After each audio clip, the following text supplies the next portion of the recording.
My name is Jake Lazar. I live in Rice Lake, Wisconsin, and today I'm going to share my testimony on how, not just how I met my wife, but how our relationship came to be, and just his uh, his handiwork in our relationship. So, first of all, like before I met her, I really just wanted to be married, and I wanted to make sure, more than I wanted to be married, I wanted to make sure that I married the right person. It was really important to me, and for a lot of reasons, I wanted to make sure that that the person I was going to marry was in fact the right one, the one that God had for me. And I know there's a lot of opinions on that. Does God have the one, or is it just kind of pick somebody and trust God, all that. So I'm just going to share my story and how our journey happened. But so what had happened was I was told by a leader in my life that I should make a list on what I'm looking for in a spouse. So I go home one day and I make this list, and it wasn't very long. It was probably like 7 things. And then after I made my list, at the very end, I just had this idea that I'm going to write a letter to her. And when I propose, I'm going to read this letter to her. It's going to be awesome, super romantic, right? So I spent time with the Lord in worship and stuff, and I made the list, and I started on this letter. And in the letter, I said, and someday I'll read this to you. And out of nowhere, I heard the date, April 23rd. Just like, I don't know how to explain it, but it just hit me. And so I actually wrote it in parentheses, and I continued the letter and I finished it.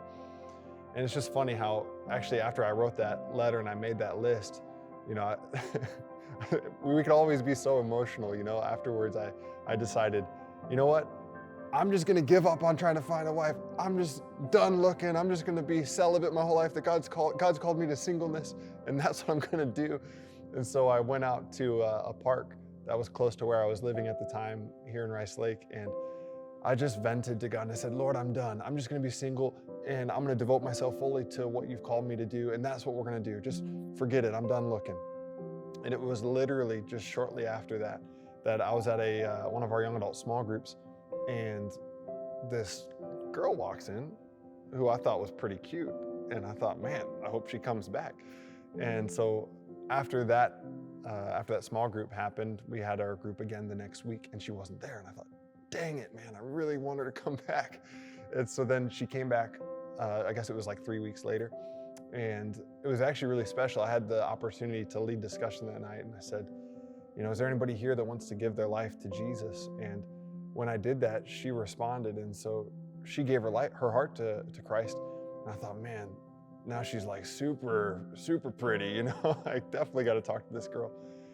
And anyway, so we ended up building the friendship, and we talked for, I don't know, probably a month or two. This was in September, I think it was. So we met, it was either late August or early September when we met, when we started talking. And we started dating on January 1st, which, New Year's Day. And in fact, that was the same day that she got baptized. And anyway, so all of this was happening. And unbeknownst to me, as we're talking or as we're dating, the Lord actually speaks to her as she's driving home one night. She passes by another park, not the same one that I was at. It was a different one. But she's driving by this park on the way home, and she hears the Lord say April 23rd to her. April 23rd. It's like she just knew that was somehow related to us becoming engaged. And she thought, well, that's interesting. So she goes home, and anyway, the months go by, January, February, March.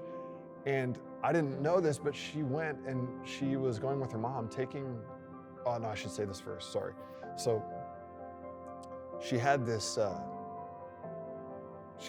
dream that I was preaching on a Sunday morning, and in the dream, I came down off the stage and I proposed to her. And that was the end of the dream. Well, obviously April 23rd, that was a Sunday in 2017. And so anyway, after that happened, she decided that she was going to take her wedding dress and go get it fitted. So her and her mom take her mom's wedding dress, and they take it and they start getting it fitted. We're not even engaged. And we haven't talked about this, I mean, we talked about it a little bit, but we certainly haven't shared a date or like any plans at all. We were just dating. So they're getting the wedding dress fitted. We're not even engaged yet, but she had this dream. She heard God say April 23rd. I heard the Lord say April 23rd. And there's a bunch of other things I could say, but when April 23rd came around, I had this whole proposal planned. And here I didn't realize that the Lord was totally ruining my surprise. But that Sunday, April 23rd, I preached a message. I was on the schedule to do that. So I preached, and immediately after that, I jumped right into the whole proposal plan where I had her go kind of on the scavenger hunt to different places that meant a lot to us in our dating life. And so anyway, so she did all that, and then she came to the final spot where I was waiting for her, and that's where I had this whole romantic thing, you know, I've been waiting for you, and I've been looking for you, and I found you, and you found me, and we're here. But I couldn't even get to my knee before she said, I already knew. And I'm like, what do you mean you already knew? And she said, no, the Lord told me April 23rd that you'd propose to me, and I already have my wedding dress, like getting figured out and stuff. And I was thinking, are you serious? This is crazy. And so we were so blessed by that. And there's many other things that have happened in our relationship that brought confirmation before we got married. And so we met, I think it was late August, early September, and we got married the following August on the 6th, which was also a Sunday, coincidentally. So anyway, I just want to encourage you, whoever's watching this, man, if you're looking for your future spouse, God has it all figured out. He's got a plan. They're out there. And if you don't know them yet, he's probably just preparing you to meet them. Or maybe you already have met them, but he's doing a good work in you, and he'll make sure that you know that you know that you know.